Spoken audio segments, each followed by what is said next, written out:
Hello and welcome to Sincerely Elvis Presley. I'm Sean. Hope you're all doing good. Thank you for tuning in. I appreciate it. Well, a week ago I went to see EPiC at the IMAX. Quite a few people have asked me for my thoughts. All I'm going to say is it blew my mind.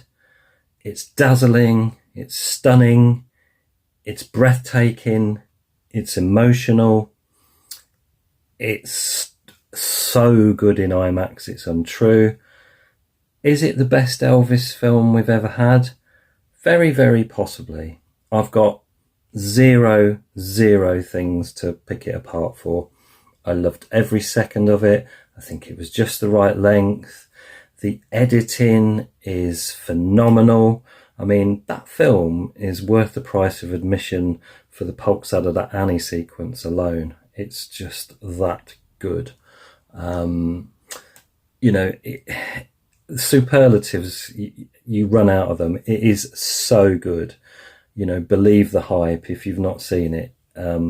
It's just unbelievably great. The picture quality, the sound quality, absolutely loved it. Absolutely loved it. We owe Baz Luhrmann a real debt of thanks for doing this for Elvis and for us and for the world. He didn't have to, let's face it, but yeah, good on him.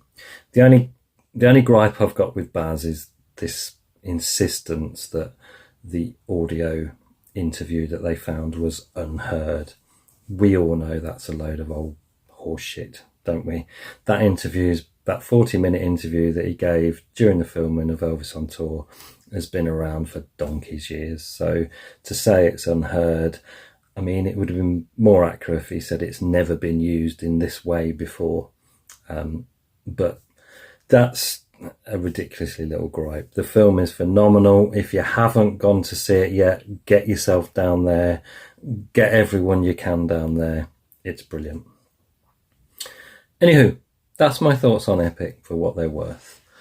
It really is epic. But last week I said I was going to do something a little bit different this week, and hopefully you've seen from the thumbnail what that different thing is. So let me wind you back a little bit. Anyone that's seen the last tour of my Elvis room / office will know that I had a quite decent direct drive Audio-Technica turntable that was fed through some decent powered speakers, and then I had a Denon CD deck. All well and good, sounded pretty good, but it didn't sound at all because it didn't get used. It was basically a dust gatherer. And the reason for that's quite simple. This room, as I've said, is my office. I work from here during the week, and when I'm not working, I'm not in here unless I come in here to look up something specific or get something specific. If I'm listening to music, it's downstairs in our lounge on the main hi-fi. So as nice as it was to have a reasonably decent setup in here, it was one, a waste of space, and well, it was just a waste of time. It wasn't getting used. So at the beginning of the year, I thought, right, let's do something a bit different. Let's sell that. Let's clear up some space. Let's get rid of it. Let's sell it. So I sold it all on eBay. Now, my intention, I did think, well, I do want just a little reference record player in here. Should the mood take me to stick a record on while I'm here, or for whatever reason. And I went down my thinking went down the Suitcase turntable route. Now, I know there'll be a lot of people out there, audiophiles, recoiling in horror and going, oh, no, don't use a Suitcase table. It will damage your records. Well, that's not true. That's a myth. In fact, there's plenty of YouTube channels out there. Recordology is a very good one that dispels that myth once and for all. They don't damage records. If you go down the Suitcase turntable route, you're not expecting audiophile quality. That's a given. But my thinking started to be along the lines of, well, in the 50s and throughout probably most of the 60s, how did people listen to their Elvis records? Well, they listened to them on those kind of what's become known as Suitcase turntables, the Dansettes and that kind of thing. That's how they listen to their music. We know that Elvis listened to music that way. There's a photograph of him in 54 with one.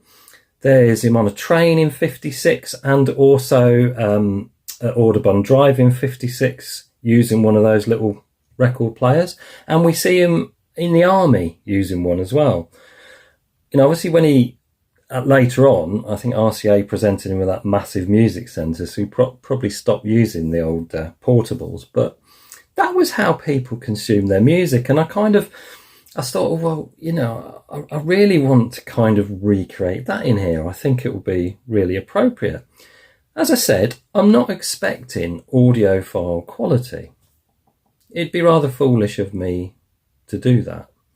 These kind of players, they're not going to deliver phenomenal bass because the speakers sit underneath the turntable. So they can't put much of a bass driver in them, because if they did, it'd knock the needle out of the grooves with the vibrations. So you're not expecting lots of bass. One thing I did want, one sort of stipulation I set myself, is I did want a moving magnet cartridge. Most of those Suitcase turntables come with the little red ceramic cartridges, and they're not very good at all. So I wanted one that had a moving magnet cartridge, and that restricts the field a bit. There's not a great many out there. But then when I started going down the route of this, that's how people would listen to Elvis records, I thought, wouldn't it be great to have an Elvis one, an Elvis turntable?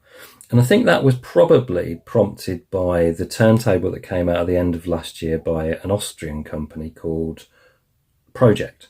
Now, they're a reasonably high-end hi-fi company, and they issued this turntable, black slab, and it's got the red 68 special Elvis in lights on it, and it lights up. Very impressive, very impressive. Also, a very impressive price. £1,200, so we're into audiophile territory. And if you buy yourself a turntable for £1,200, well, by the time you've added an amp that does it justice and speakers, you're probably talking £3,000–4,000 plus. Now, as I said, I was going the other way. There's no point. I don't need that in here. And that turntable for £1,200 is a nice little ornament, really, because it stops becoming an Elvis turntable the minute you use it for what it's intended for. Because once you put a record on it, you can't see the Elvis in lights. So if you're listening to music, it's not an Elvis turntable. It only becomes an Elvis turntable when it's not in use. So it's not really an Elvis turntable, it's an Elvis ornament. My view. Anyway, Elvis turntables, right. So I did some searching around, and there was one released at the beginning of the 2000s. I'll put a picture of it up here. It was an officially licensed thing, and it illuminated. They got Elvis and it got lights. I think it's got a AM/FM radio built in. But because that's now well over 20 years old, to find one, you're talking $300 to $500 plus. And then you don't know what condition you're getting because it's over 20 years old. So I didn't want to go down that route. But then, like a bolt of lightning inspiration, as I'm searching and scrolling through like you do, I found this company called Arkrocket in the US that produce quite a few Elvis things. They've got full-size Elvis jukebox. They've got a mini Elvis jukebox. They've got Elvis record cases. And they've got an Elvis Suitcase turntable. Now, I don't know if I ever knew of this and I'd forgotten it because it came out a couple of years back, 2024. But it was suddenly like oh wow, hold on a minute. There it is there. Yeah, I'll give you a closer look at it in a minute. So anyway, I came across this Arkrocket turntable, and I thought, okay, it's got a moving magnet cartridge as well, which is what I wanted. So the only sort of thing I was a bit, is it going to work over here with the power supply? Is it going to be okay with the power supply? So I messaged them, and, again, I was surprised because usually if you message big companies, you wait forever or what. They came straight back to me. Shout out to Ryan there, great guy, and said, yeah, the power adapter's built into it. All you're going to need is a 2-pin to 3-pin plug adapter for your wall socket, and you're good to go. So I took the plunge. I think at the moment they're retailing it at about $169.99, but I got it off Amazon for $20 cheaper than that. It was quite a bit to ship. I think I paid about $40, but all in all, taking into account the exchange rate, I mean, it was slick from Amazon. It was here in less than a week. I didn't have any customs to pay, any VAT or anything. It was all sorted out. So yeah, I was super excited. It got here in fantastic condition, and I'm utterly delighted. Now this thing is based, Arkrocket do a turntable called the Orpheus, and this is based on that platform. And you will also see a very similar body shell by Presley called the Voyager. So it's, these things are, they're quite interchangeable. But the way they've done this one, I'm just blown away with it. I think it's fantastic. As I said, I'm not expecting audiophile quality. That would be rather naive of me. But for what I wanted and what it delivers, what it looks like, what it adds to this Elvis room, I think it's utterly fantastic. So let me give you a closer look and see what you think in detail. So look at that. Clearly influenced by the colours of the 68 Special. We've got a really nice red mesh grille with the speakers house behind it. Everything is wrapped in a really nice grained black leather look material to echo Elvis's suit from the 68 Special. Then we've got this really nice tooling of the Elvis in lights and the Jailhouse Rock image. That's really nice and catches the light nicely. Such a quality touch. Then we've got our badge, which declares Arkrocket Elvis limited edition. And you can see the grain. It's so well put together and so nicely done. At the back, we've got our power and RCA out. And then towards the side, as we go round, really nice black clasps with really nice smooth action on them. They open up really easily. And then we'll lift up the lid, and you'll be able to see, as we lift up the lid, the glorious image of Elvis on the back from the 68 Special with 4 silhouettes, the king of rock and roll.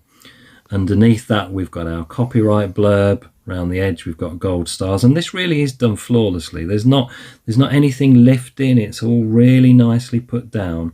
Real quality, it's done with care and attention. And also here we see our Arkrocket Elvis in gold that sets it apart from all the others. Now the turntable mat is cheap and flimsy. Don't know why they bothered including that, because those little 4 rubber mounts are where the record sits. There's the moving magnet cartridge. We've got our 45 adapter, and going over we can see a headphone in jack, power switch and volume, Bluetooth line in and phono, line in jack, and the Bluetooth will transmit or receive. Then we've got an auto stop and 3-speed selector, 33, 45, 78. There's that proprietary moving magnet cartridge again. And yeah, overall, what a fantastic looking piece of kit. I'm not sure why you'd want a Bluetooth in, but the facility's there if you want it.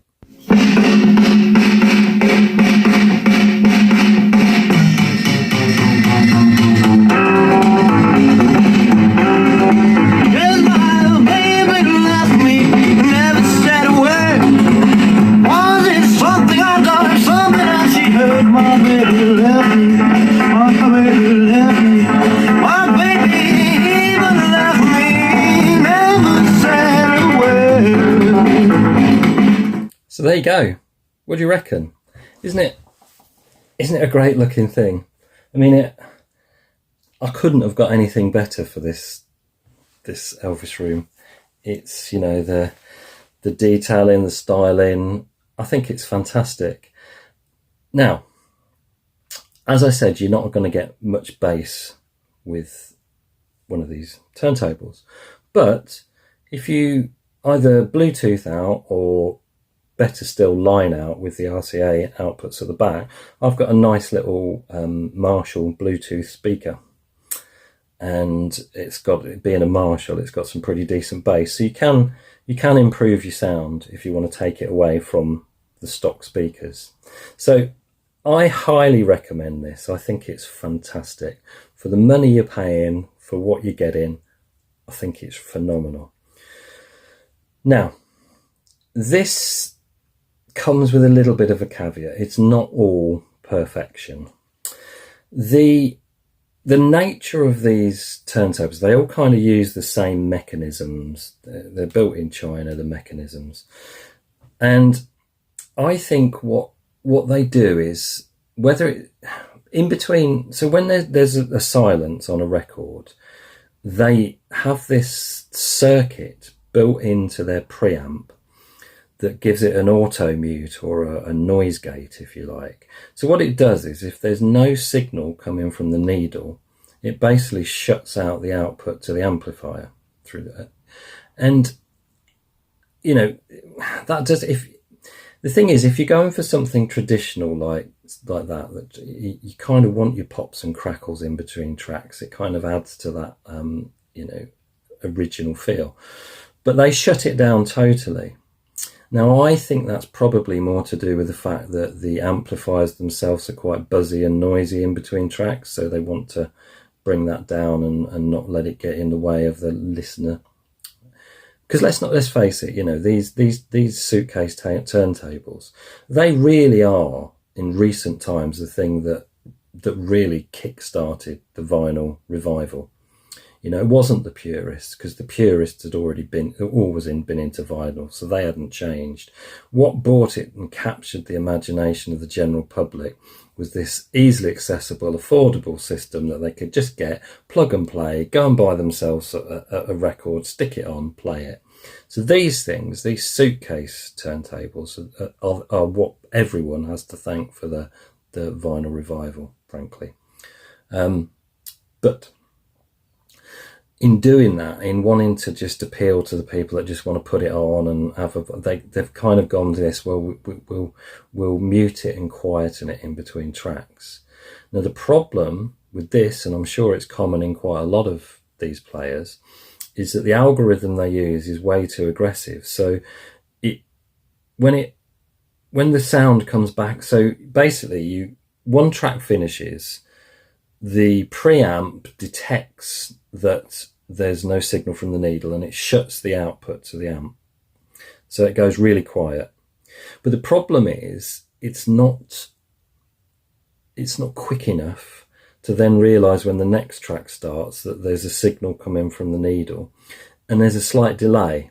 So what you find quite often is you miss about a second or so at the beginning of tracks, which is a little bit annoying. And there's no way of defeating it. It's the preamp doing that. There's nothing you can change in the settings that will make that any better. But, it is what it is. I have messaged Arkrocket, Ryan again, who's going to pass it to the technical team. Because the thing about this, at the moment, it's only available in the US, but it is coming to here in the UK in the summer. They're going to release their Elvis range here. So I did say, look, that might be something your technicians can look at, just tweaking that algorithm to make it a little bit more responsive when the signal from the needle comes in, because that's really my only gripe. I don't have any other gripe with anything it does. Okay, the silly little cheap turntable mat is completely superfluous and they didn't need to include it, but so what?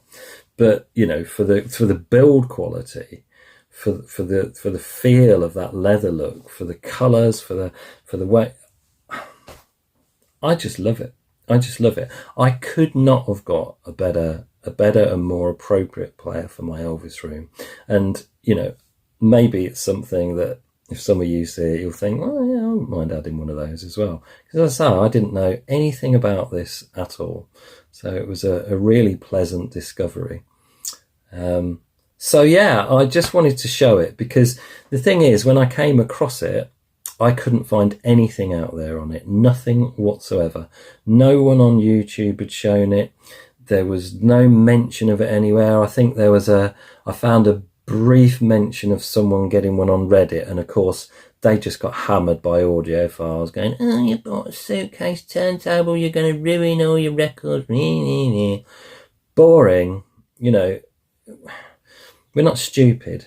You know, we know we're not getting audiophile quality when we buy a Suitcase turntable. That's kind of not the point at all. So yeah, yeah, let me know what you think. Let me know what you think in the comments. Do you like the look of it? Is it something you might consider getting yourself? Have you actually got one yourself? You know, I'd love to know what you think, but please do not bombard me in the comments with audiophile related, oh, you're not going to get the right sound. Like I said, I know that, and I really couldn't care less. So, you know, please don't give me a load of audiophile stuff, because you're going to be wasting your time and mine too.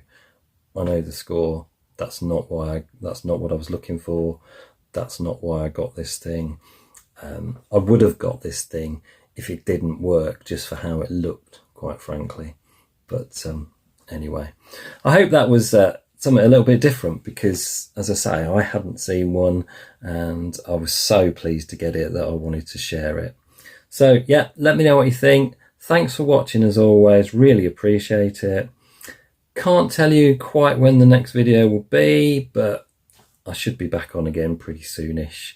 But until then, everyone take care of themselves. Go out and watch EPiC as often as you can. Look after yourselves, folks. Ta-da. We'll meet you again. May God bless you. Adios.